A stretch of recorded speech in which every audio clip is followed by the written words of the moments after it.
अकेलापन हमारी आत्यंतिक नियति है, उससे बचने का कोई उपाय नहीं। अकेले हम हैं, और बचने की जितनी हम चेष्टाएं करते हैं वही तो संसार है, और बचने की चेष्टाएं सब व्यर्थ हो जाती हैं, वही तो वैराग्य है। और जब हम बचने की सारी चेष्टाएं छोड़ देते हैं, वही तो ध्यान है। अकेले हम हैं और चाहते हैं कि अकेले ना हो, यहीं से भूल शुरू होती। क्यों? अकेले होने में क्या कठिनाई है? अकेले होने में बेचैनी क्या है? अकेले होने में भय क्या है? अकेले होने में बुराई क्या है? अकेले होने में दुख तुमसे किसने कहा है? जानने वाले तो कुछ और कहते हैं। पूछो नानक से, कबीर से, मलुक से, पूछो दुलंदाज से। जानने वाले तो कुछ और कहते हैं। जानने वाले तो कहते हैं कि उस परम एकांत में ही आनंद की वर्षा होती, अमृत के मेघ झरते, हजार हजार सूरज निकलते उस परम एकांत में ही। लेकिन आदमी भाग रहा है, भाग रहा है, अकेले से डर रहा है। हमें बचपन से ही अकेले होने का भय पकड़ा दिया गया है। किसी बच्चे को मां बाप अकेला नहीं छोड़ते, कोई ना कोई मौजूद होना चाहिए। और मां बाप को जरा भी ख्याल नहीं कि बच्चा 9 महीने तक पेट में बिल्कुल अकेला था, एक बार भी नहीं रोया, एक बार भी चीख पुकार नहीं मचाई, एक बार भी नहीं कहा कि मुझे बहुत डर लगता। 9 महीने बिल्कुल अकेला था, अकेला ही नहीं था, गहन अंधकार में था, वहां सूरज की किरण भी नहीं जाती। मगर मनोवैज्ञानिक कहते हैं कि वे 9 महीने ही बच्चे के जीवन में सर्वाधिक आनंद के दिन थे, और उन्हीं की याद के कारण आदमी मोक्ष की तलाश करता। मनोविज्ञान की तो ये व्याख्या है मोक्ष की तलाश की, कि वो जो 9 महीने बच्चे ने जाने हैं परम एकांत शांति के और विराम के, उनकी स्मृति उसे पीछा करती, उसके अचेतन में अब भी वो याद सरकती, वे सुखद क्षण अब भी उसकी स्मृति में डोलते, वह सुवास अभी भी उसको घेरे रहती, और वो उसी की तलाश कर रहा है। मनोवैज्ञानिकों के हिसाब से तो मोक्ष की खोज गर्भ के एकांत शून्य शांत विराम की खोज। मनोवैज्ञानिक ये भी कहते हैं कि आदमी जो सुंदर सुंदर घर बनाता है, वो भी उसी गर्भ की आकांक्षा में बनाए जाते। अच्छा मकान बनाते हैं, अच्छा कमरा बनाते हैं, उसमें खूब फर्नीचर सजाते हैं, गद्दे गद्दियां लगाते हैं, जितना भी स्वागत करता हुआ मालूम पड़े, जितना भी विश्रामपूर्ण हो, उतना ही अच्छा लगता है। अमेरिका में तो एक नया प्रयोग चल रहा है, जिसमें एक जो प्रयोग महत्वपूर्ण है, मशीनें अगले महीने तक यहां भी आ जाएंगी और यहां भी ध्यानी उसको शुरू करेंगे। महत्वपूर्ण प्रयोग है। इस सदी में जो ध्यान की नई से नई प्रक्रियाएं खोजी गई उनमें से एक है। एक टैंक बनाया है वैज्ञानिकों ने, ठीक गर्भ के आधार पर उसको जमीन के नीचे गड़ा देते हैं। गहन अंधकार होता है, उस साउंड प्रूफ होता है, उसमें कोई आवाज बाहर से भीतर नहीं आती। उसमें जो जल होता है वो ठीक वैसा ही रासायनिक होता है जैसा मां के पेट में जो जल होता है जिसमें बच्चा तैरता है। मां के पेट में जो जल होता है उसमें इप्सम साल्ट की इतनी मात्रा होती है कि बच्चा डूब नहीं सकता। जैसे तुमने सुना होगा, यूरोप में डेड सी सागर है, उसको इसलिए मुर्दा सागर कहते हैं कि उसमें कोई डूब नहीं सकता, उसमें मछली भी नहीं होती, क्योंकि मछली भी डूब नहीं सकती उसमें। मछली को होने के लिए डूबना तो जरूरी है, वो पानी के भीतर रहेगी, उसमें कोई डूब ही नहीं सकता। उसमें इप्सम साल्ट की इतनी मात्रा है कि तुम बिना तैरने वाले को फेंक दो तो भी उसके ऊपर ही उतराता रहेगा। शरीर से पानी का वजन ज्यादा है, शरीर हल्का पड़ जाता है। मां के पेट में इप्सम साल्ट की इतनी मात्रा होती है कि छोटा सा बच्चा नहीं तो कभी का डुबकी खा जाए, पेट में पानी ही पानी भरा रहता। वो जो मां का पेट इतना बड़ा दिखाई पड़ता है, उसमें तुम ये मत सोचना कि इतना बड़ा बच्चे की वजह से दिखाई पड़ता, उसमें बड़ा कारण तो पानी का भरा होना है।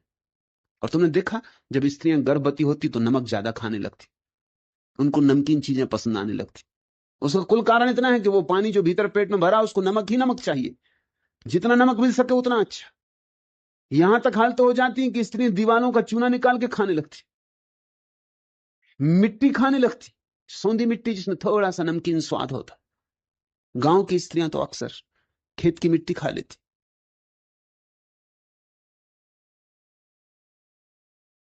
उस टैंक में ठीक उतनी ही मात्रा में रासायनिक द्रव्य होते हैं जितने मां के पेट में होते। उस टैंक में आदमी को छोड़ देते, उसमें तुम डूब नहीं सकते, तुम लाख उपाय करो तो नहीं डूब सकते, उसमें तुम तैरते ही रहते हो। और गहन अंधकार, और तुम्हारी नाक से बस एक नली जुड़ी रहती, जैसे मां के पेट में तुम मां से जुड़े रहते हो श्वास लेने के लिए, ऐसी ही बस एक नली जुड़ी रहती जिससे ऑक्सीजन आता रहता। इस टैंक में घंटे 2 घंटे रहने पर अपूर्व अनुभव होते, शांति के, शून्य के, देह रहितता के। उस टैंक का नाम ही उन्होंने रखा है समाधि टैंक। उनके लिए कोई और अच्छा नाम मिला भी नहीं, पश्चिम की भाषा में है भी नहीं कोई और अच्छा नाम।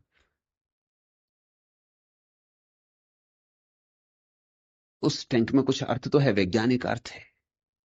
उसमें जो 2-3 घंटे रह आता है उसको पहली दफा फिर से पुनः याद आ जाती मां के गर्भ में रहने की, और उस शांति की, उस आनंद की। वैज्ञानिक तो यही कहते हैं कि ध्यान की प्रक्रियाएं भी उसी अवस्था में ले जाती, बिना बाहरी उपकरणों के। ध्यान की प्रक्रिया भी उसी अवस्था में ले जाती। मोक्ष की, स्वर्ग की खोज भी उसी की खोज। घरों में भी हम जो अपने कमरों को बनाते हैं वो इस ढंग से बनाते हैं कि वो सब तरह से हमें उत्तप्त रखें, प्रसन्न रखें, प्रफुल्ल रखें, शांत रखें। मगर अब तक ठीक ठीक मां के पेट का अनुभव कोई भी चीज पूरी पूरी तरह नहीं दे पाई है।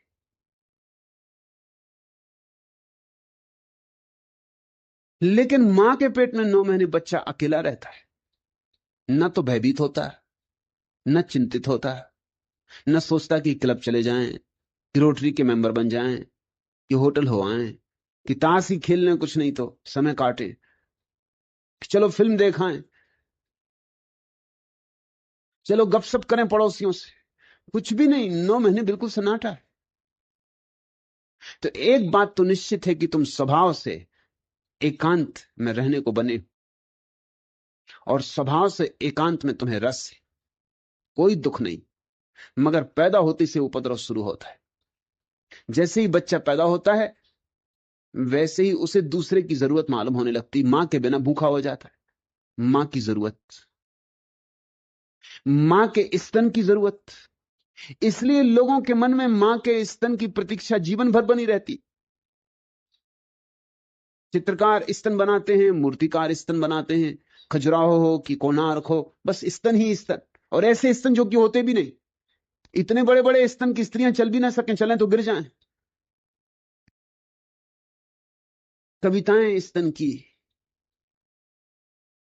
हर चीज स्तन के आसपास घूमती। कुछ कारण होना चाहिए, गहरा कारण होना चाहिए। कारण यही है कि बच्चे का पहला अनुभव इस जगत का स्तन का अनुभव है, और पहला अनुभव महत्वपूर्ण अनुभव है, और पहले अनुभव की छाप जिंदगी भर पीछे रहती। मैं एक बूढ़े आदमी को देखने गया था, वो मर रहे थे, उनकी उम्र कोई 78 वर्ष थी। कमरे में कोई भी ना था, सिर्फ उनकी पत्नी थी। उन्होंने पत्नी से कहा कि तू बाहर जा, मुझे आपसे कुछ निजी बात करनी। उनकी पत्नी बाहर चली गई। मैं भी थोड़ा हैरान हुआ कि निजी बात, शायद वो कुछ ध्यान, समाधि। उन्होंने मुझसे कहा सिर्फ एक बात पूछनी कि मैं मरने के करीब आ गया, मौत करीब है, मगर स्त्री के स्तनों में मेरा रस नहीं जाता। मर रहा हूं, लेकिन वो जो मेरी महिला डॉक्टर है वो देखने आती तो मैं मौत की भूल जाता हूं, उसके स्तन देखने लगता हूं। तो मैं तुमसे ये पूछता हूं कि मेरे 78 वर्ष की उम्र, सब जिंदगी देख ली, मगर ये स्तन से मेरा रस क्यों नहीं जाता? इसका कारण क्या होगा? और मैं किसी से पूछ भी नहीं सकता। ऐसे तो मुनि महाराज भी आते, मगर उनसे मैं पूछूं तो वो बहुत नाराज हो जाएंगे। आपसे ही पूछ सकता हूं। मैंने कहा ये बात सीधी सादी है। सच तो यह है कि जैसे जन्म के समय पहली याद स्तन की आती, वैसे अक्सर मरते वक्त भी आखिरी याद स्तन की आती।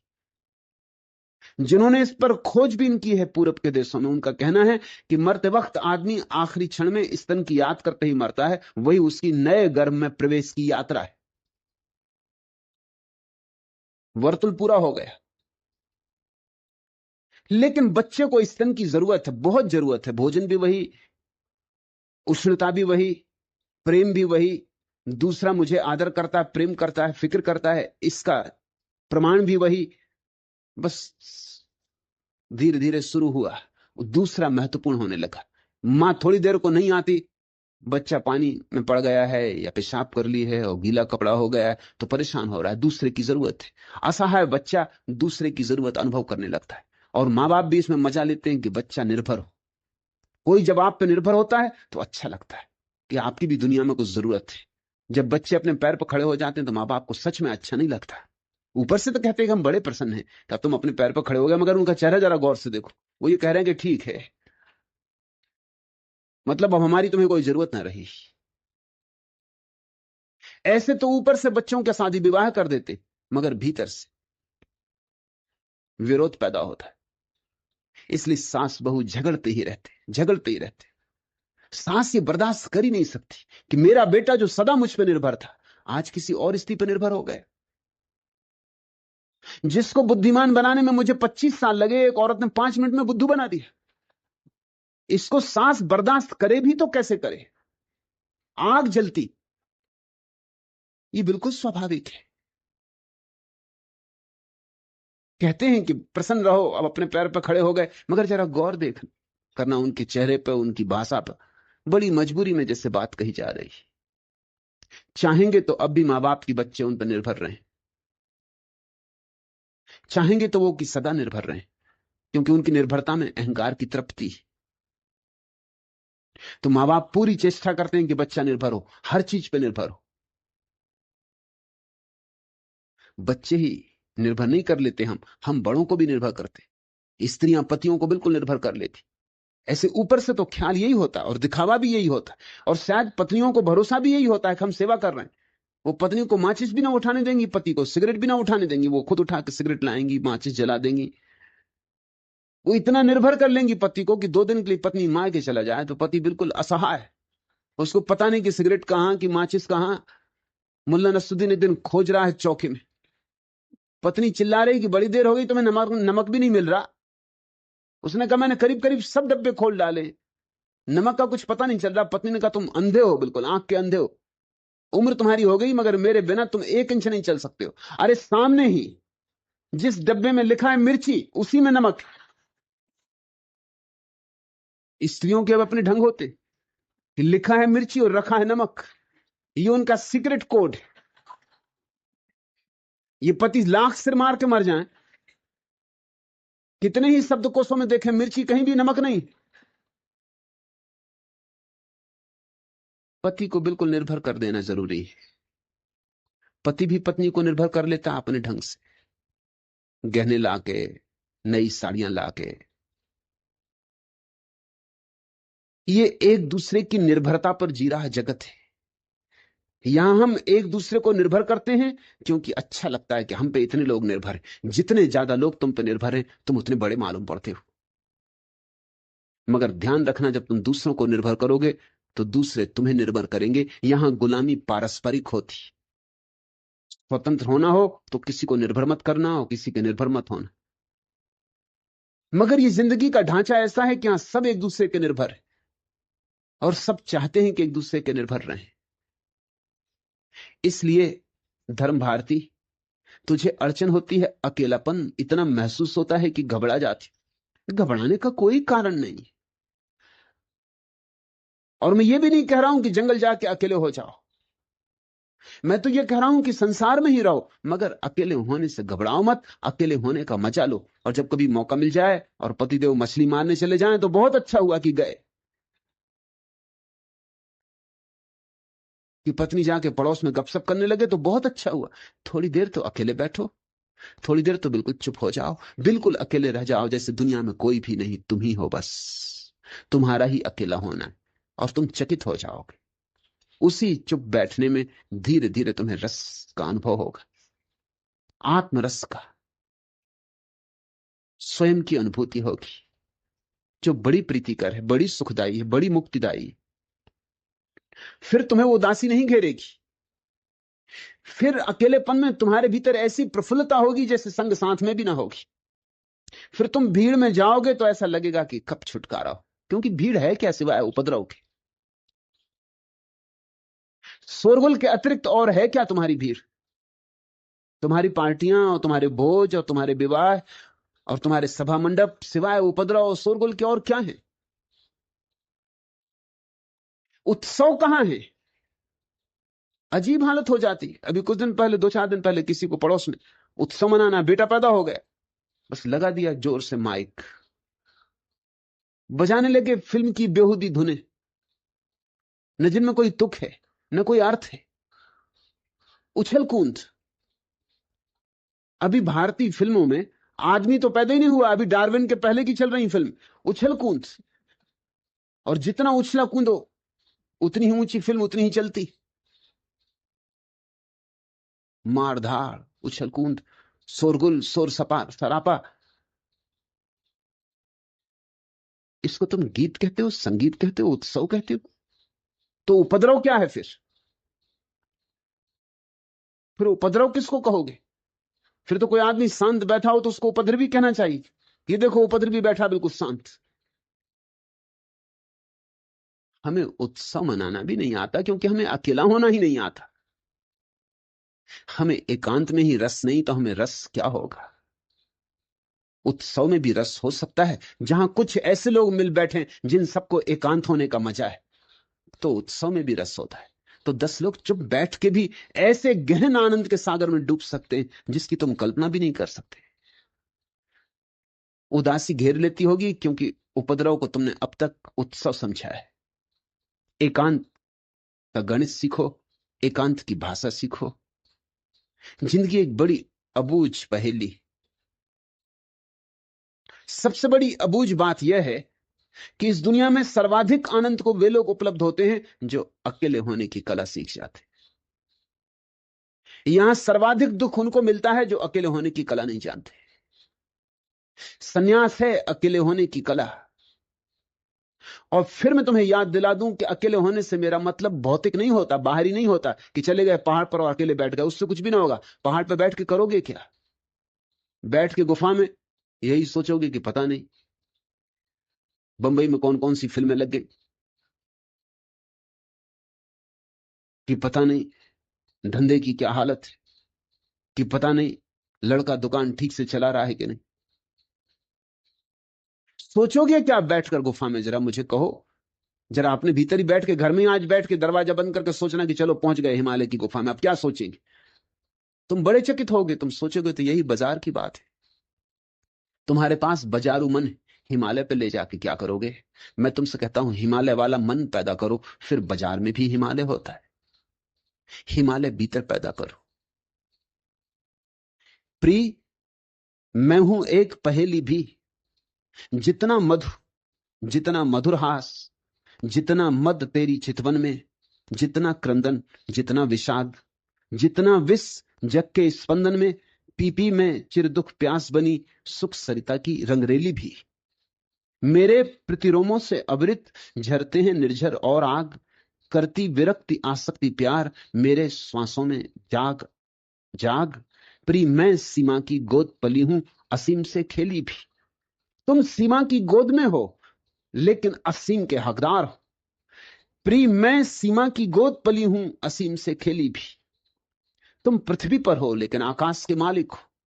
तुम भीड़ में हो लेकिन अकेले की तुम्हारी संपदा खो मत देना, नहीं तो उदासी होगी, नहीं तो बड़ी बेचैनी होगी। और अगर भीड़ में ही रहे और भीड़ में ही जिए और भीड़ में ही मरे तो तुम्हारी जिंदगी एक लंबी व्यथा होगी। तुम रोते ही रहोगे और रोते ही जाओगे। मैं नीर भरी दुख की बदली, इस स्पंदन में चिर निस्पंद बसा, क्रंदन में आहत विश्व हंसा, नैनों में दीपक से जलते पलकों में निर्झरनी मछली। मेरा पग पग संगीत भरा, श्वासों से स्वप्न पराग झरा। नभ के नव रंग बुनते दुकूल, छाया में मले बयार पली। मैं क्षितिज भ्रुकुटी पर घिर धूमिल, चिंता का भार बनी अविरल। रज कण पर जलकण हो बरसी, नव जीवन अंकुर बन निकली। पथ को न मलिन करता आना, पद चिन्ह न दे जाते जाना। सुधि मेरे आगम की जग में, सुख की सिहरन हो अंत खिली। विस्तृत नभ का कोई कोना, मेरा न कभी अपना होना। परिचय इतना इतिहास यही, उमड़ी कल थी मिट आज चली। अगर जीवन तुमने यूं ही भीड़ भाड़ में गुजार दिया तो एक दिन तुम इतना ही पाओगे, परिचय इतना इतिहास यही, उमड़ी कल थी मिट आज चली। मैं नीर भरी दुख की बदली, लेकिन ये तुम्हारी नियति नहीं है, ये तुम्हारा दुर्भाग्य होगा, दुर्घटना होगी। ऐसा होना नहीं था, होने की कोई अनिवार्यता नहीं थी। तुम चाहते तो जीवन एक आनंद मग्न उत्सव हो सकता था, और तुम क्षुद्र से विराट की तरफ बढ़ते, सीमा से असीम की तरफ बढ़ते, मर्त से अमृत की तरफ बढ़ते। तुम हो इतने विराट, प्रिय मैं सीमा की गोद पली हूं, असीम से खेली भी। लेकिन एक कुंजी सीखनी ही पड़ेगी, उसी कुंजी से ताले खुलते हैं जीवन के रहस्य के। वह कुंजी है एकांत, अंतर एकांत। 24 घंटे में थोड़ा समय निकालो धर्म भारती।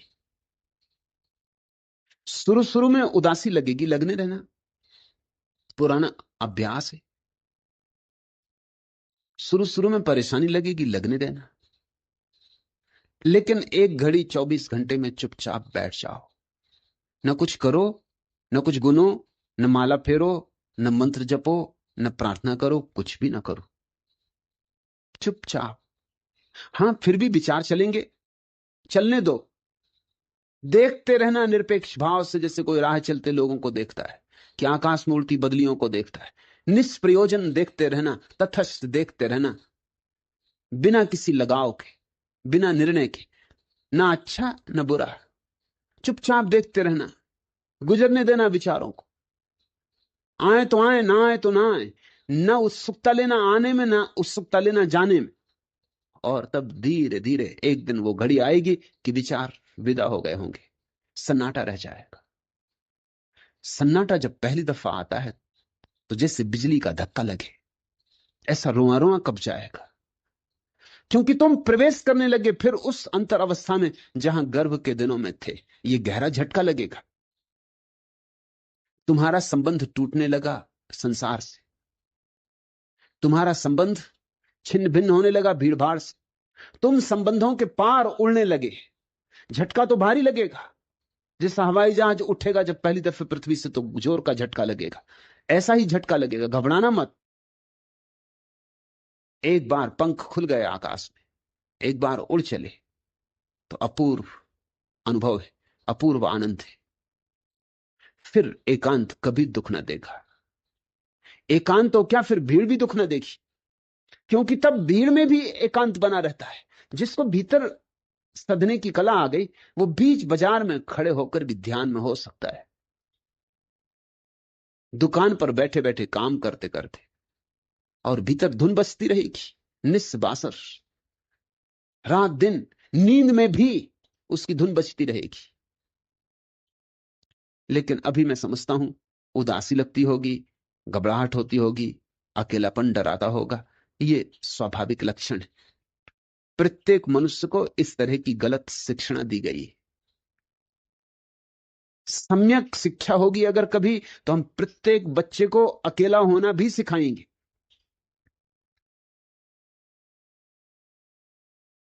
साथ होना भी सिखाएंगे, अकेला होना भी सिखाएंगे। साथ होना इस तरह सिखाएंगे कि अकेलापन मिटे ही नहीं और साथ भी हो जाए। जैसे जल में कमल होता है और जल छूता नहीं, ऐसे भीड़ में भी रहना और भीड़ को छूने भी मत देना। भीड़ में जाना भी और बच के निकल भी आना, अपने दामन को बचा के चले आना। तब एक जीवन की और ही दूसरी अनुभूति है। कबीर ने कहा है, ज्यों की त्यों धर दीनी चदरिया, खूब जतन से ओढ़ी रे चदरिया। फिर दामन पे दाग नहीं लगते, फिर तुम भीड़ में भी रहो तो भी तुम्हारी चादर पे दाग नहीं लगते, जैसी की तैसी परमात्मा के हाथ में लौटा दी जाती कि ये लो, रखो अपनी चादर। दी थी तुमने, हमने जतन से ओढ़ी, जतन से उपयोग की, मगर कोई दाग नहीं लगे। किस चादर की बात कबीर कर रहे हैं? यही भीतर के एकांत, ये भीतर के शून्य, ये भीतर के मौन, भीतर के ध्यान। ध्यान की चादर तुम्हारे पास, तो तुम्हारे जीवन में वास्तविक जीवन का पहला संस्पर्श होगा। यह हो सकता है। और धर्म भारती मेरे पास होके अगर यह न हो तो समझना कि तुम बहुत बाधाएं डाल रही होगी इसके होने में। बाधाएं हटा लो, अड़चने विदा कर दो। ये तो नाव चली ही है, इस पे सवार हो जाओ। पाल खोल दिए गए, हवाएं ले चली हैं इसे। पतवार भी हम नहीं चलाते। पतवार भी कौन चलाया? जब परमात्मा ही हवाओं में बांध के पालों को और ले जाता है अपने सागर तट पर, तो कौन चिंता करे पतवारों की?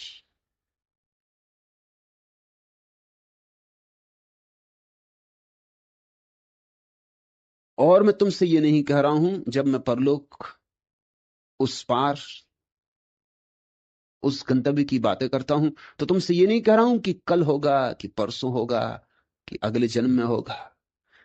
मैं तुमसे ये कह रहा हूं, ये चाहो तो अभी हो सकता है, यहां हो सकता है, होना ही चाहिए। अपने को संगठित करो, अपने को एकजुट करो। बस मत कर देना अरे पिलाने वाले, हम नहीं विमुख हो वापस जाने वाले। अपनी असीम तृष्णा है तेरा वैभव, अक्षय है अक्षय अरे लुटाने वाले। उसके मंदिर पे बैठो तो फिर लौटने की बात ही मत करना। उदासी आए, बेचैनी आए, पीड़ा आए, पुरानी आदतें बल मारें, फिक्र मत करना। बस मत कर देना अरे पिलाने वाले, हम नहीं विमुख हो वापस जाने वाले। अपनी असीम तृष्णा है तेरा वैभव, अक्षय है अक्षय अरे लुटाने वाले। हम अलख जगाने आए तेरे दर पे, हम मिट मिट जाने आने, हम मिट मिट जाने आए तेरे दर पे। इस रिक्त पात्र को भर दे, भर दे, भर दे। मदहोश हमें तू कर दे, कर दे, कर दे। हम खड़े द्वार पर हाथ पसारे कब के, हो जाएं अमर, ए अमर हमें तू बर दे। है एक बिंदु में सिंधु भरा जीवन का, परिपूरित कर दे मानस सूनेपन का। फिर और यहां पर पाना ही है खोना, हंसकर पीने में छिपा प्यास का रोना। चलने दे सुख के दौर अरे चलने दे, भर जाए दुख से उर का कोना कोना।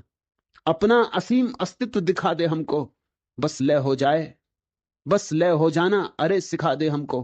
तेरी मदिरा का बूंद बूंद दीवाना, हम नहीं जानते अपना हाथ हटाना। इस पथ का अथ है नहीं, न इसकी इति है। गति है, गति है, गति है बस बढ़ते जाना। किस ओर चले है हुआ कहां से आना, किसने जाना निज को किसने पहचाना। माना की कल्पना और ज्ञान है माना, पर अविश्वास का भ्रम का यही ठिकाना है। एक आवरण बुना हुआ है जिसमें दिन रात और सुख दुख का ताना बाना। उस ओर व्यर्थ का यह प्रयास जाने दे, पाने दे हमको मुक्ति यहीं पाने दे।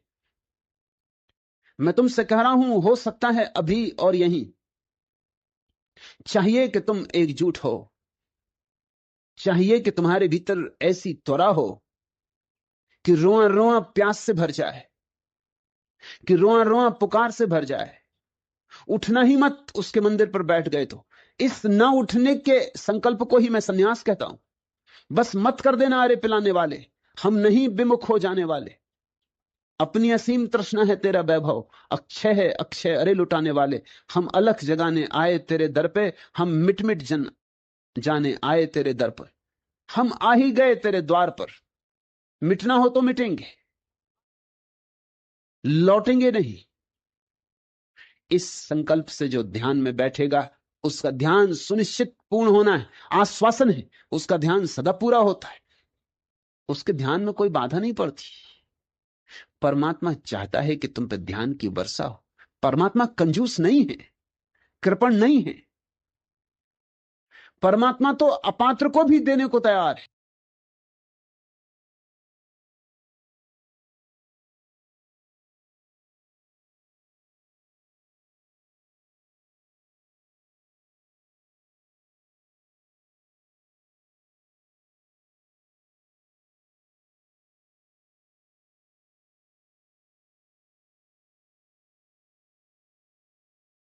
What is it in humanity that has always moved towards something called religion or God?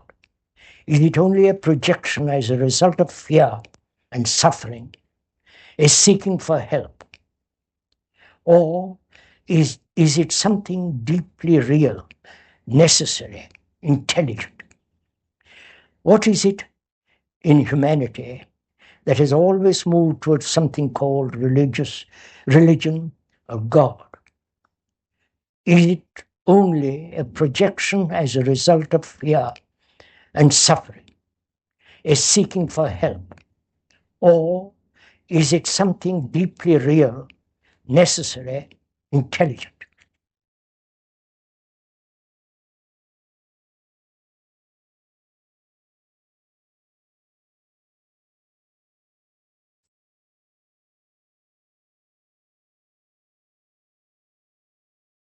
As the questioner points out, historically and actually, man has always sought something beyond himself. Man has always said, this is not enough. I have my food, clothes, shelter. I live in this world, I die, but there must be something more. I'm sure every human being, at least who is alert, who is fairly intelligent, must have asked this question. Even the committed communist must have asked, is this all? Is this suffering, pain, and nothing more? And the guy's questioner says, does fear make us fear, does make us invent something, an outside agency that will protect us, guard us?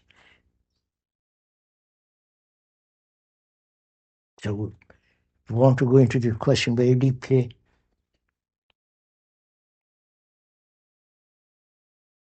If there is no, when there is no fear whatsoever psychologically, whatsoever, what is the state of your mind? Please go with, inquire together. What is the state of mind that is totally, completely free from all fear?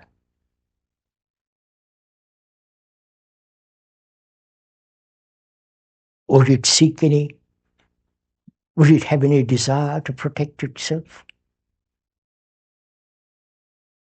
Would it have any need or necessity to seek something to which it can pray, worship, or ask help?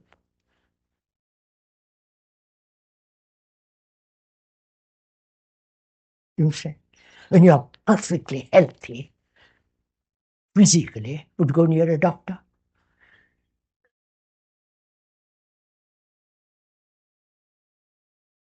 Would you study all the diet books? See every morning the expert doing exercises on the television?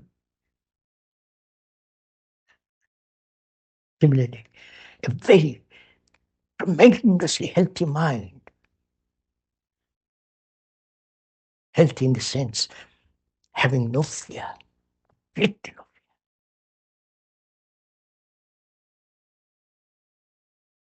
into sorrow.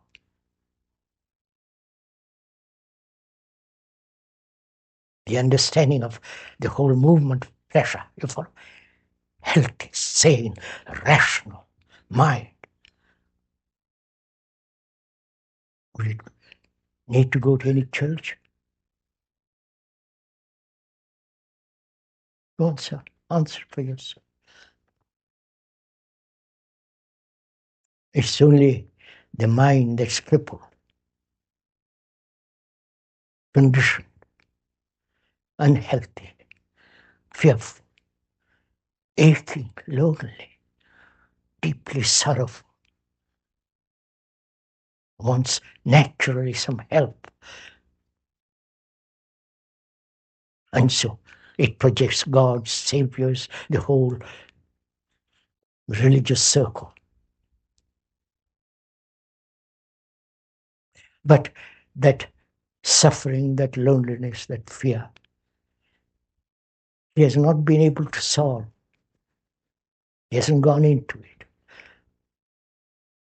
And we have had saviors, we have had leaders, we have had every kind of help in the world.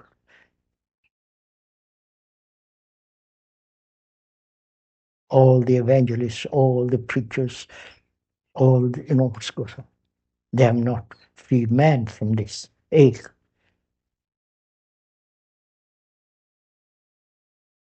So the question is really,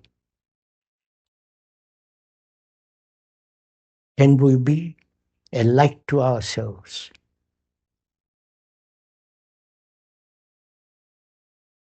Not dependent psychologically on anyone.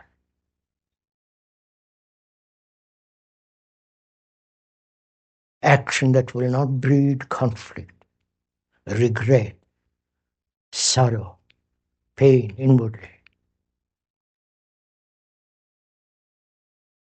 You understand? Can we understand ourselves so completely? Or is that not possible? We have never tried. We have tried everything else. We've gone to the moon, invented most marvelous machines, extraordinary surgical instruments. We have got, the brain has got extraordinary capacity. But that capacity we have never applied to ourselves. Because we've always asked for someone else to help us. That's what you're doing here now. The speaker is not helping you. He's not teaching you. We are saying, look at yourself.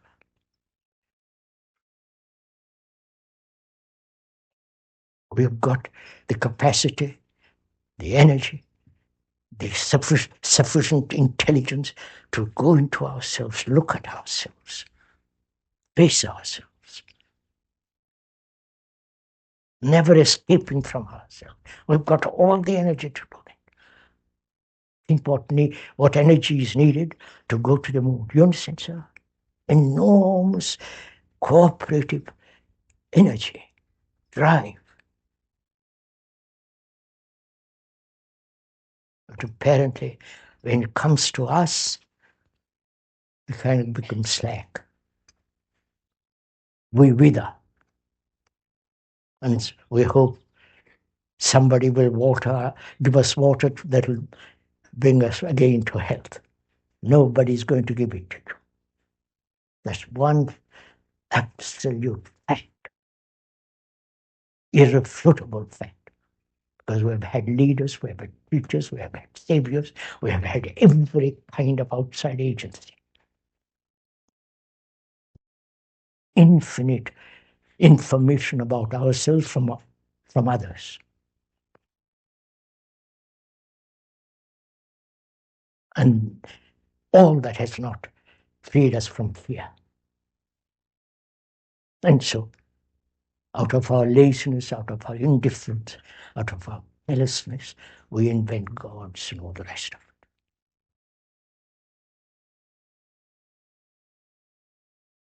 it. And the misfortune is, because we don't know ourselves, we're destroying other human beings. We're destroying this marvelous earth.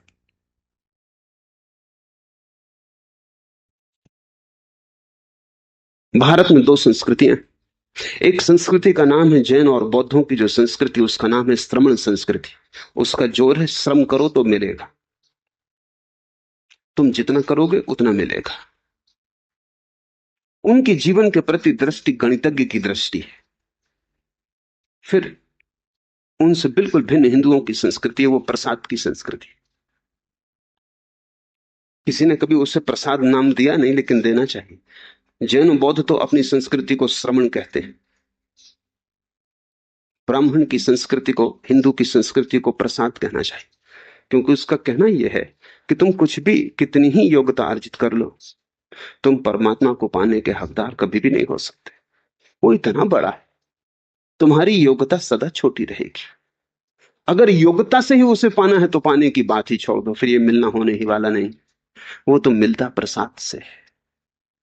इसका ये अर्थ नहीं कि तुम कुछ मत करो, मिलेगा तो राह पर, तुम कुछ करो, लेकिन तुम्हारे करने से नहीं मिलता है, तुम्हारे करने से मिलने की संभावना बढ़ती है। जैसे सांझ आए मजदूर थे, कम से कम आए तो थे, किया कुछ भी ना था। तुम राह पर पाए जाने चाहिए, खोजते हुए तुम मिलने चाहिए। परमात्मा प्रसाद की तरह बरस जाता है। और जिन्होंने भी उसे जाना है उन सभी ने यह कहा है कि अब हम जब देखते हैं लौट कर पीछे, तो जो हमने किया था वो तो ना कुछ था। क्या किया था, क्या करोगे? रोज सुबह घंटे भर आंख बंद बैठ के माला फेरी थी। इसको तुम परमात्मा को पाने का पर्याप्त आधार मानते हो? कि तुमने राम राम जपा था रोज घंटे भर बैठकर? उस राम राम जपने को तुम मोक्ष को पाने के लिए पर्याप्त योग्यता मानते हो? जिस दिन तुम पाओगे उस दिन तुम ये भी पाओगे कि जो किया था उससे तो इसका कोई संबंध नहीं मालूम होता। वो जो किया था वो तो ना किए के बराबर है। करने से तुम्हारी आकांक्षा तो पता चली थी, कोई योग्यता अर्जित न हुई थी। तुम चाहते थे कि परमात्मा मिले, ये प्यास तो पता चली थी, लेकिन तुमने उसे पाने के लिए कोई संपदा अर्जित कर ली है, ऐसा कुछ भी ना हुआ था। परमात्मा तुम्हारे प्रयत्न से नहीं मिलता, यद्यपि तुम प्रयत्न न करो तो भी ना मिलेगा। इस जटिलता को तुम ठीक से समझ लेना।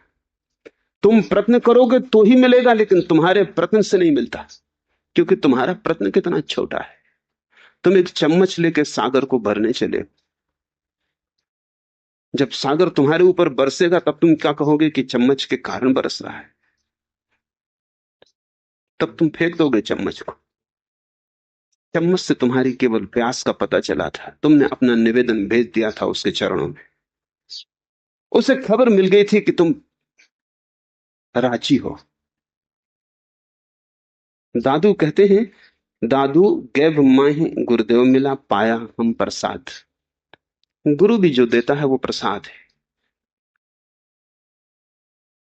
उसके पास बहुत है, उसे परमात्मा मिल गया है, वो बांटना चाहता है। वस्तुतः वो बोझिल है, जैसे बादल पानी से भरे हों और बोझिल, और चाहते हैं कि कोई भूमि मिल जाए जहां बरस जाए, कोई अतृप्त प्यासी भूमि मिल जाए जो उन्हें स्वीकार कर ले। जैसे दिया जलता है तो चारों तरफ रोशनी बिखरनी शुरू हो जाती, बटना शुरू हो गया, फूल सुगंधित होता है, कली खिलती, हवाएं उसकी गंध को लेकर दूर दिगंत में निकल जाती, बांटना शुरू हो गया। जब भी तुम्हारे पास कुछ होता है तो तुम बांटना चाहते हो। सिर्फ वे ही पकड़ते हैं और कंजूस होते हैं जिनके पास कुछ भी नहीं। इससे भी तुम ठीक से समझ लो, क्योंकि ये बात थोड़ी पहेली सी मालूम पड़ेगी। मैं कहता हूं जिनके पास कुछ भी नहीं है वे ही केवल पकड़ते हैं और कंजूस होते हैं, और जिनके पास कुछ है वे कभी कृपण नहीं होते और कभी नहीं पकड़ते, क्योंकि जिनके पास कुछ है वो ये भी जानते हैं कि बांटने से बढ़ता है। जिनके पास कुछ नहीं है वो डरते हैं क्योंकि बांटने से घटेगा। गुरु तुम्हें देता है इसलिए नहीं कि तुमने साधना से, श्रम से योग्यता पा ली है, नहीं। गुरु तुम्हें देता है क्योंकि तुम्हारी आंखों में आंसू है। गुरु तुम्हें देता है क्योंकि तुम्हारे हृदय में प्यास है। गुरु तुम्हें देता है क्योंकि तुम्हारी श्वास श्वास में एक खोज है। बस इतना काफी। तुम पात्र हो क्योंकि तुम खाली हो। पात्रता से कारण तुम पात्र नहीं हो। ये पात्र शब्द बड़ा अच्छा है, उसी से पात्रता शब्द बनता है। पात्रता से हम अर्थ लेते हैं योग्यता, लेकिन अगर ठीक से समझो तो पात्र का इतना ही मतलब होता है जो खाली है, जो भरने को राजी है। कोई अगर भरे तो वो बाधा ना डालेगा, बस पात्र का इतना ही अर्थ होता है। धर्म के जगत में इतनी ही पात्रता है कि तुम खाली हृदय को लेकर खड़े हो जाओ, गुरु का प्रसाद तुम्हें भर देगा। पाया हम प्रसाद, मस्तक मेरे कर धरया, देखा अगम अगाध।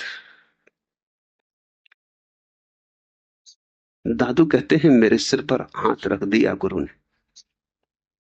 किस सिर पर हाथ रखा जा सकता है? जो सिर झुका हो, अन्यथा हाथ रखा ही नहीं जा सकता। सिर्फ झुके सिर पे हाथ रखा जा सकता है। सिर्फ झुका सिर ही गुरु के हाथ से मिल सकता है। जैसे नदी की धार नीचे की तरफ बहती है, गहरी से गहरी खाई की तरफ बहती है और अंततः सागर में गिर जाती, क्योंकि सागर सबसे बड़ी खाई है। पैसिफिक महासागर 5 मील गहरा खड्डा है, तो सारे जगत का पानी बहा जा रहा है सागरों की तरफ। पूरब ने एक पूरा विज्ञान खोजा है, शिष्य झुके ताकि गुरु दे सके। अगर शिष्य झुकना नहीं जानता तो गुरु तैयार भी हो देने को तो भी देने का कोई उपाय नहीं। मेरे पास कई बार लोग आते हैं, वो कहते हैं कि क्या संन्यास्त होना जरूरी है तभी आप हमारी सहायता करेंगे? मैं उनसे कहता हूं मेरी सहायता तुम्हें सदा उपलब्ध है, लेकिन संन्यास्त होकर ही तुम उसे पा सकोगे। मेरे तरफ से उपलब्ध होने से कोई फर्क नहीं पड़ता, तुम्हारी तरफ से लेने की क्षमता भी तो होनी चाहिए। संन्यास्त होने का कोई और अर्थ नहीं है, दीक्षित होने का कोई और अर्थ नहीं है। इतना ही अर्थ है कि हम झुकते, बस इतना ही अर्थ है कि हम झुकने को राजी हैं, हमारी तरफ से कोई बाधा नहीं। अगर आप बरसो तो हमारा पात्र सामने रखा है। कठिन हो जाता है समझना उन्हें, क्योंकि वो सोचते हैं अगर मैं सहायता करने को तैयार हूं तो फिर सन्यास दीक्षा इस सब का क्या प्रयोजन है? क्यों ना बिना संन्यास्त हुए बिना दीक्षित हुए उनको सहायता मिल जाए। शायद उन्हें लगता है कि मैं थोड़ा पक्षपातपूर्ण हूं, वो गलती में है। मैं उन्हें भी देना चाहता हूं, लेकिन वो लेने को राजी नहीं। वो ऐसे ही जैसे पहाड़ की चोटी हो, बहती गंगा की धार से कहे कि क्या तू सागर को ही दिए चली जाएगी? हम भी खड़े, आखिर हमारी तरफ क्यों नहीं चली आती? तो गंगा कहेगी मैं तो राजी हूं, लेकिन तुम इतने ऊंचे खड़े हो कि वहां तक आने का कोई उपाय नहीं। जलधार नीचे की तरफ जा रही, गुरु से शिष्य की तरफ एक जीवंत धार बहती है। अगर तुम ठीक समझो तो वही स्वर्ग की गंगा है। गुरु की तरफ से एक प्रसाद बहता है, लेकिन उसके लिए तुम्हें झुके हुए होना जरूरी है, तभी तुम उसे झेल पाओगे। अन्यथा वो बरसेगा भी और तुम खाली के खाली रह जाओगे। अगर तुम पहले से ही भरे हुए हो तो तुम खाली रह जाओगे, अगर तुम खाली हो तो भर जाओगे। इसलिए तो धर्म पहेलियों जैसा लगता है। पहेलियां हैं लेकिन सीधी साफ है, जरा सी भी समझ हो तो अड़चन नहीं है। नदी बह रही, तुम प्यासे खड़े हो, झुको, अंजलि बनाओ हाथ की, तो तुम्हारी प्यास बुझ सकती है। लेकिन तुम अकड़े ही खड़े रहो, जैसे तुम्हारी रीढ़ को लकवा मार गया हो, तो नदी बहती रहेगी तुम्हारे पास और तुम प्यासे खड़े रहोगे। हाथ भर की ही दूरी थी, जरा से झुकते कि सब पा लेते, लेकिन उतने झुकने को तुम राजी ना हुए। और नदी के पास छलांग मार के तुम्हारी अंजलि में आ जाने का कोई उपाय नहीं, और आ भी जाए अगर अंजलि बंधी ना हो तो भी आने से कोई सार ना होगा। शिष्यत्व का अर्थ है झुकने की तैयारी, दीक्षा का अर्थ है अब मैं झुका ही रहूंगा। वो एक स्थायी भाव है। ऐसा नहीं कि तुम कभी झुके और कभी नहीं झुके। शिष्यत्व का अर्थ है अब मैं झुका ही रहूंगा। अब तुम्हारी मर्जी, जब चाहो बरसना, तुम मुझे गैर झुका ना पाओगे। मस्तक मेरे कर धरया, देखा अगम अकाध। और जब झुका हुआ सिर हो शिष्य का, तो बड़ी क्रांतिकारी घटना संभव हो जाती। मनुष्य के शरीर में 7 चक्र हैं। साधारणतः तुम पहले ही चक्र से परिचित हो पाते हो, क्योंकि प्रकृति उसी चक्र के साथ अपना सारा काम चलाती है। वह काम चक्र मूलाधार, जहां से काम वासना उठती, जहां से जीवन का प्रवाह चलता रहता है। लेकिन वो सबसे नीचा चक्र है।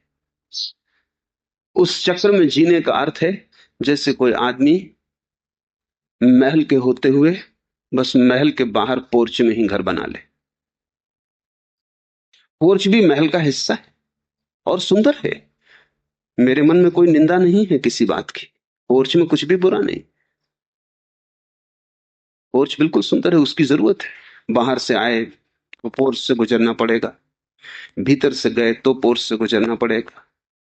धूप होगी, वर्षा होगी तो पोर्च बचाएगा, लेकिन पोर्च कोई रहने की जगह नहीं कि वहीं रहने लगे। एक यूनान में बहुत बड़ा विचारक हुआ है, जीनो।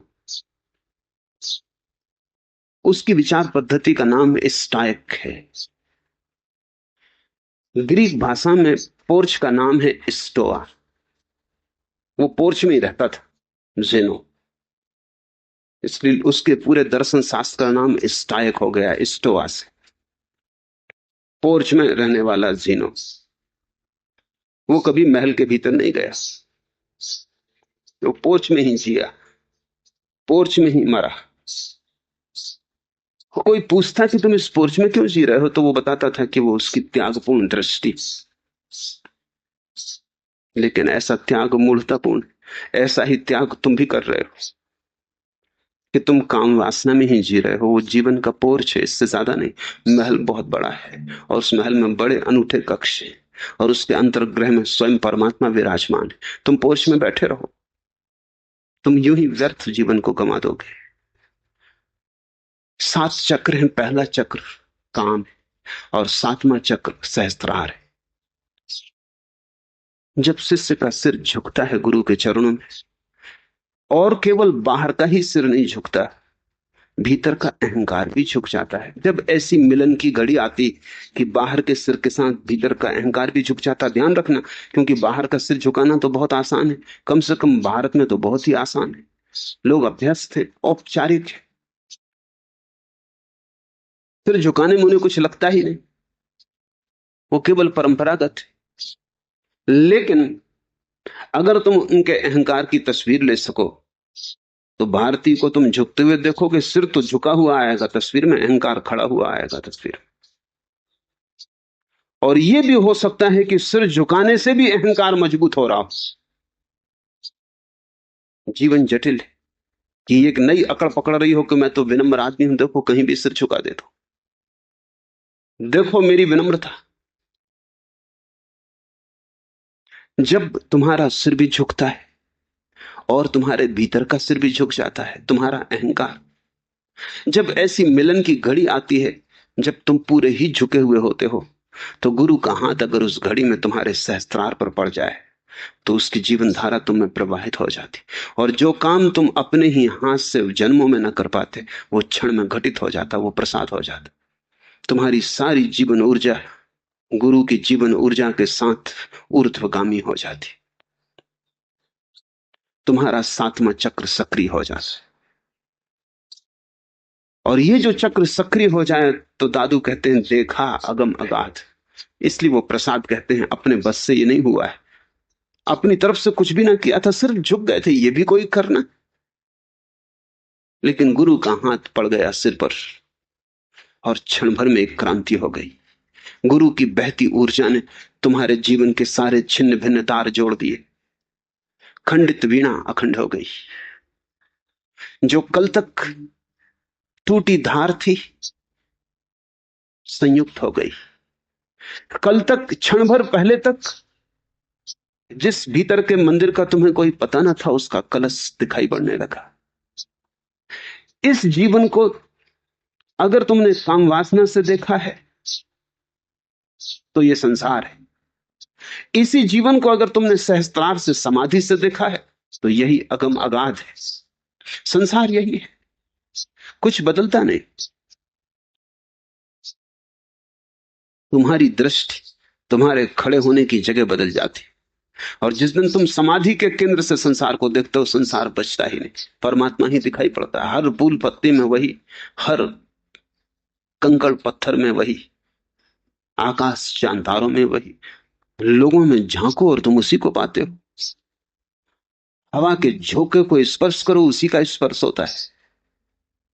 आंख बंद करो वही दिखाई पड़ता, आंख खोलो वही दिखाई पड़ता है। लेकिन ये जीवन ऊर्जा जब समाधि के द्वार से देखती, गैब माही गुरुदेव मिला, पाया हम प्रसाद, मस्तक मेरे कर धर्या, देखा अगम अगाध, दादू सतगुरु सु सहजे मिला, लिया कंठ लगाई, दया भली दयाल की, तब दीपक दिया जलाई। एक एक शब्द को समझने की कोशिश करना, क्योंकि दादू जैसे लोग एक शब्द भी व्यर्थ उपयोग नहीं करते। बोलना उनका रस नहीं, एक एक शब्द किसी भीतर के गहरे विज्ञान की तरफ इशारा करता है। सतगुरु सु सहजे मिला। सतगुरु से मिलने का एक ही उपाय है कि तुम सहज हो रहो। जितने तुम असहज होगे, जितने जटिल होगे, जितने कठिन होगे, उतना मिलन मुश्किल हो जाएगा। सतगुरु से तो तुम ऐसे मिलो जैसे तुम एक छोटे बच्चे हो। पांडित्य को घर रख जाओ, जहां जूते उतारते हो वहीं अपनी सारी खोपड़ी भी उतार दो। स्नान करके जाओ, शरीर का धूल धमासी नहीं झाड़ दो, भीतर के विचार भी वहीं छोड़ जाओ। गुरु के पास तो ऐसे जाओ जैसे तुम एक छोटे बच्चे हो, जिससे कुछ भी पता नहीं, जिसके होने में कहीं भी कोई आड़ा तिरछापन नहीं, जो सीधा सरल है, प्राकृतिक है। अब ये बड़ी उलझन की बात है, क्योंकि सारी सभ्यता, समाज, संस्कृति तुम्हें जटिल बना रही। समाज तुमसे कहता है भीतर तुम कुछ भी हो, बाहर कुछ और बताओ। भीतर क्रोध है, कोई फिक्र नहीं, संभाले रहो, बाहर मुस्कुराओ। आदमी को देख कर तुम्हें लगता है कि कहां से इस दुष्ट के दर्शन हो गए, मगर कहो उससे कि आपके मिलने से बड़ा प्रसन्नता हुई, बड़ा आनंद हुआ, बड़े दिनों में दर्शन हुए। कहो यही। मेहमान घर आता है, तबीयत होती कि फांसी लगा दो, मगर स्वागत में पलक पावड़े बिछा दो। सारी जीवन व्यवस्था झूठ, जटिलता, पाखंड पर खड़ी है। किसी को सरल होने का उपाय नहीं। लेकिन गुरु से ऐसे मिलना ना होगा। गुरु के पास अगर तुम ये सब समझदारियां लेके गए तो तुम पास पहुंच ही ना पाओगे। निकट पहुंच जाओगे, पास ना पहुंच पाओगे। शरीर के पास हो जाओगे, गुरु के पास ना हो पाओगे। गुरु के पास होने का तो एक ही उपाय है, सहजता। अगर तुम दूर हो गुरु से तो उसका केवल एक ही कारण होगा कि तुम असहज हो। सहज हो जाओ, तत्क्षण तुम पास हो। हजारों मील का फासला हो भला, अगर तुम सहज हो, तुम गुरु के पास, और तुम गुरु के बिल्कुल पास बैठे हो, शरीर से शरीर लगा के बैठे हो, लेकिन असहज हो, तो हजारों मील का फासला है। सतगुरु सो सहजे मिला, लिया कंठ लगाए। अगर तुम सहज हो तो गुरु तुम्हें कंठ लगा लेगा। कंठ शब्द सोचने जैसा है, क्योंकि ये सब अलग अलग चक्रों के नाम है। कंठ पर पांचवा चक्र है, और जिसका कंठ का चक्र जाग गया हो उसका गद्य भी पद्य हो जाता है। उसके बोलने में एक माधुर्य आ जाता है, उसके शब्दों में एक शून्य, उसके मौन में भी बड़ी मुखरता होती, और उसकी मुखरता में मौन की छाया होती। जिसके कंठ का पांचवा चक्र सजीव हो गया होता है, जब ऊर्जा ऊपर की तरफ जाती है तो एक एक चक्र को पार करती। पहला चक्र काम चक्र है, दूसरा चक्र नाभि के नीचे है। दूसरे चक्र में जब ऊर्जा आती तो भय समाप्त हो जाता है, अभय उपलब्ध होता है, क्योंकि दूसरे चक्र से ही मृत्यु का संबंध है। जब दूसरे चक्र को तुम पार कर लिए, मृत्यु को पार कर लिए। इसलिए जब भी तुम्हें भय लगता है तब तुमने सोचा होगा, समझा होगा कि तत्क्षण तुम्हारे पेट में कुछ गड़बड़ होनी शुरू हो जाती। बहुत भयभीत अवस्था में तो आदमी का मलमूत्र भी त्याग हो जाता है। वो इसलिए हो जाता है कि भय का चक्र इतना सक्रिय हो जाता है कि पेट को खाली करना जरूरी हो जाता है। भयभीत आदमी के पेट में अल्सर हो जाते, चिंतित आदमी के पेट में अल्सर हो जाते। अल्सर का कुल इतना ही मतलब है कि भय का चक्र इतने जोर से घूम रहा है कि तुम्हारे शरीर को ही उसने पचाना शुरू कर दिया। उसने पेट की चमड़ी को पचाना शुरू कर दिया, इसलिए अल्सर पैदा होने शुरू हो गए। जब ऊर्जा भय के चक्र से पार हो जाती, तुम निर्भीक हो जाते हो, अभय हो जाते, मौत दिखाई नहीं पड़ती, सभी जगह अमृत प्रतीत होने लगता है। फिर तीसरा चक्र नाभि के ऊपर, उस तीसरे चक्र पर आते ही तुम्हारे जीवन में कुछ अनूठा संतुलन मालूम होने लगता है। एक बैलेंस, अति नहीं रह जाती। अन्यथा साधारणता जीवन में अतियां हैं। या तो तुम एक अति पर जाते हो कि भोग लो या त्याग कर लो, या तो बहुत भोजन कर लो या उपवास कर लो, बस ऐसे अतियों पर डोलते रहते। कभी ध्यान कर लिया बैठ के 4 घंटे, फिर 4-6 दिन के लिए नींद ले ली। जैसे ही तुम तीसरे चक्र पर आते हो, अति विलीन हो जाती, संतुलन पैदा होता है। जब तुम चौथे चक्र पर आते हो तो चौथा चक्र हृदय का चक्र है। तब तुम्हारे जीवन में पहली दफा प्रेम पैदा होता है। उसके पहले तुम प्रेम की बात करते हो, चर्चा चलाते हो, वो चर्चा और बातचीत ही है। उसके पहले तुम्हारा सब प्रेम काम वासना का ही छिपा हुआ रूप है। शब्द के आवरण तुम कुछ भी लपेटो, भीतर काम वासना नंगी खड़ी है। हृदय पर जब ऊर्जा आती है तभी तुम्हारे जीवन में प्रेम का प्रादुर्भाव होता है, काम विसर्जित हो जाता है। फिर पांचवा चक्र है कंठ पर। कंठ पर आते ही ऊर्जा सत्य को अभिव्यक्ति देने की क्षमता को उपलब्ध होती। जरूरी नहीं कि सुनने वाला समझ पाए, सुनने वाला भी तभी समझ पाएगा जब उसका भी पांचवा चक्र सक्रिय हो जाए। तो गुरु जब बोलता है शिष्य से, अगर शिष्य का भी पांचवा चक्र सक्रिय हो, वही है अर्थ लिया कंठ लगाए, तभी शिष्य समझ पाएगा जो बोला गया है वही। अन्यथा बोलेगा गुरु कुछ, शिष्य समझेगा कुछ। तुम समझोगे अपनी समझ के अनुसार। अगर तुम्हारी ऊर्जा पहले ही चक्र पर है तो गुरु कुछ कहेगा, तुम कुछ समझोगे, तुम्हारी सारी समझ में काम वासना होगी। अगर तुमने भय को पार नहीं किया है तो तुम्हारी परमात्मा की तलाश भी भय पर ही आधारित होगी। तुम अगर प्रार्थना भी करने जाओगे तो तभी जाओगे जब तुम्हारे प्राण भयभीत होंगे, अन्यथा तुम न जाओगे। इसलिए लोग सुख में नहीं जाते, दुख में जाते। सुख में कौन परमात्मा की याद करता है, क्या लेना देना परमात्मा से। जब दुखी होते तब जाते, तब भय से कपते। मरते समय नास्तिक तक आस्तिक हो जाते। जब आदमी सफल हो रहा होता है, जवान होता है, स्वस्थ होता है और सब तरफ से जिंदगी जीतती मालूम पड़ती, तब आस्तिक भी नास्तिक हो जाते। जब पैर कपने लगते, जीवन ऊर्जा बिखरने लगती, उतार आता है, ज्वार जा चुका और भाटे का क्षण आता है, तब नास्तिक भी आस्तिक होने लगते हैं। मरते वक्त वो भी ईश्वर की सोचने लगते। तो अगर तुम्हारी ऊर्जा पांचवें चक्र पर नहीं है तो गुरु कुछ कहेगा, तुम समझोगे कुछ। अगर पांचवें चक्र पर है तो गुरु कुछ भी ना कहे तो भी तुम वही समझोगे जो गुरु कहना चाहता था।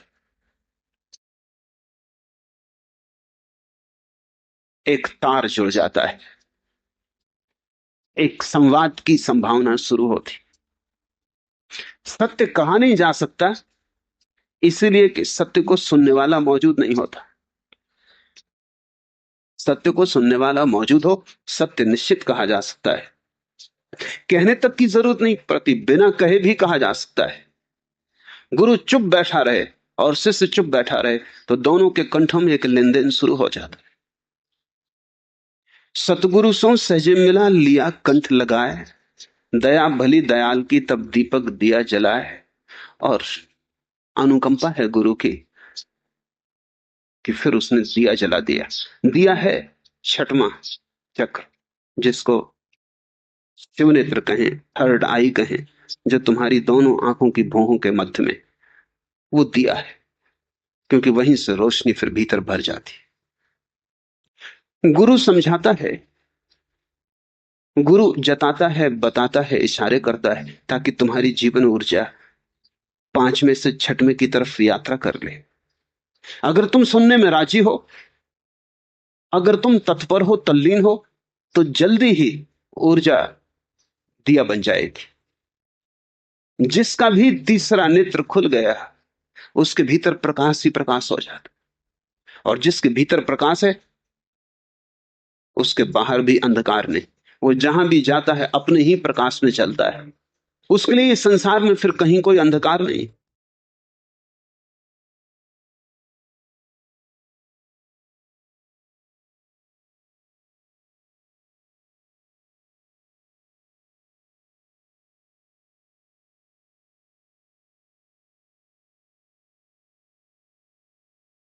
What is it in humanity that has always moved towards something called religion or God? Is it only a projection as a result of fear and suffering, a seeking for help? Or is it something deeply real, necessary, intelligent? What is it in humanity that has always moved towards something called religion or God? Is it only a projection as a result of fear and suffering, a seeking for help? Or is it something deeply real, necessary, intelligent?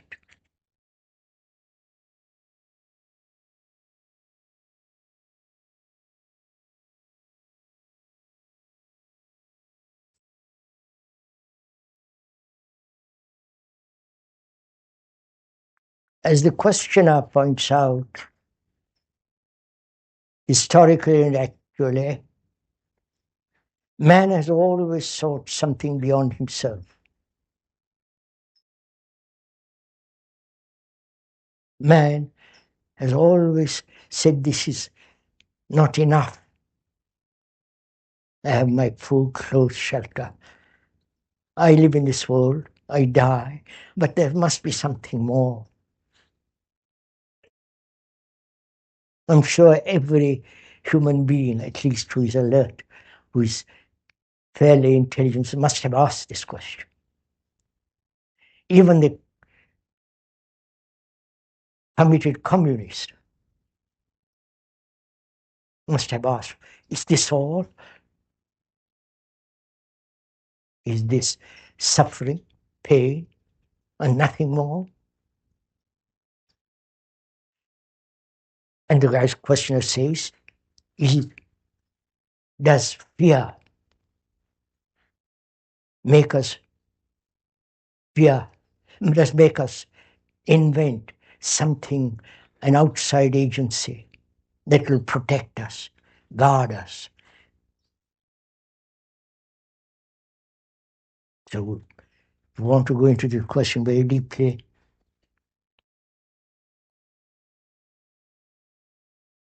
If there is when there is no fear whatsoever psychologically, whatsoever, what is the state of your mind? Please inquire together. What is the state of mind that is totally, completely free from all fear?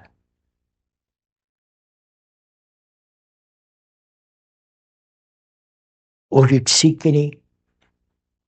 have any desire to protect itself? Would it have any need or necessity to seek something to which it can pray, worship, or ask help?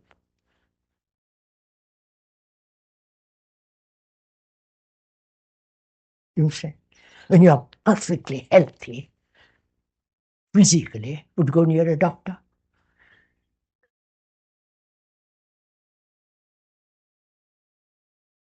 Would you study all the diet books? See every morning the expert doing exercises on the television? Similarly, a very tremendously healthy mind, healthy in the sense having no fear, little of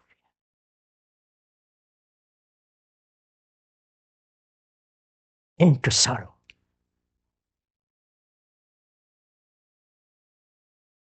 The understanding of the whole movement of pleasure, you follow? Healthy, sane, rational mind.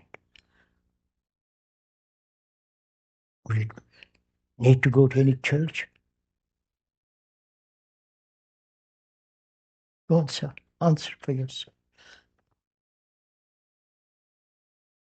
It's only the mind that's crippled,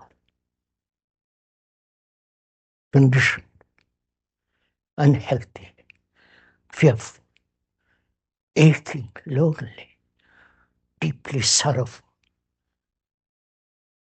wants naturally some help.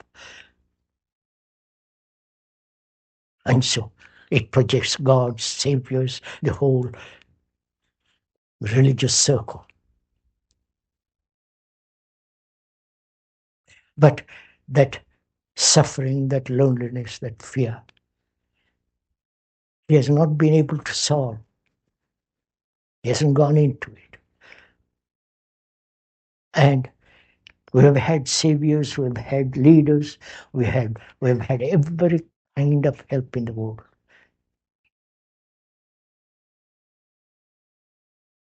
All the evangelists, all the preachers, all the, what goes on. They have not freed man from this ache.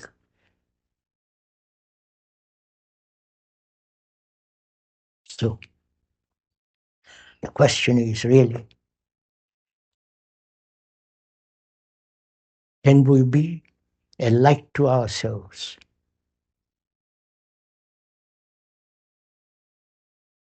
Not dependent psychologically on anyone.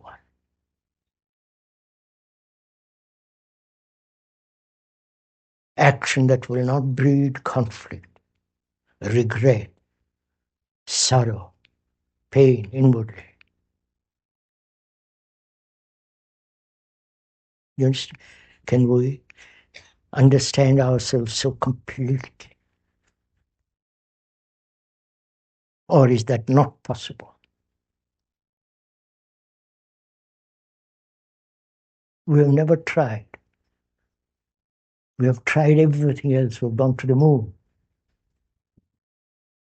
invented most marvelous machines, extraordinary surgical instruments.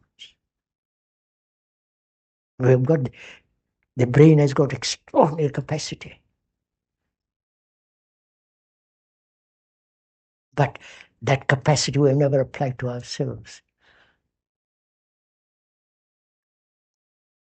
Because we've always asked for someone else to help us. That's what you're doing here now. The speaker is not helping you. He's not teaching you. We are saying, look at yourself.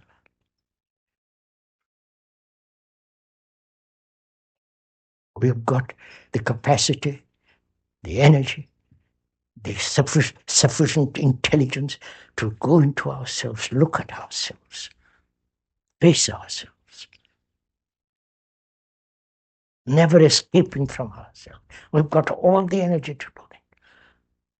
Think what energy is needed to go to the moon. You understand, sir? Enormous cooperative energy, drive. But apparently, when it comes to us, we kind of become slack. We wither.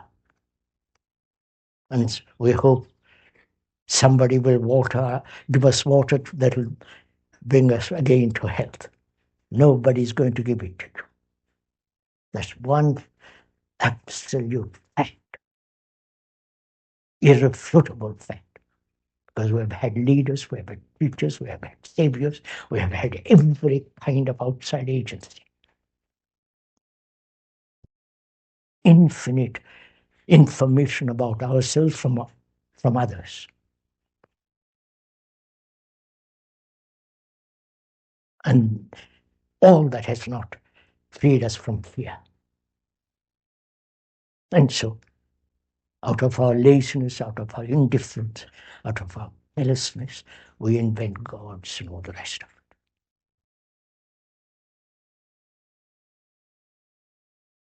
And the misfortune is, because we don't know ourselves, we're destroying other human beings. We're destroying this marvelous earth.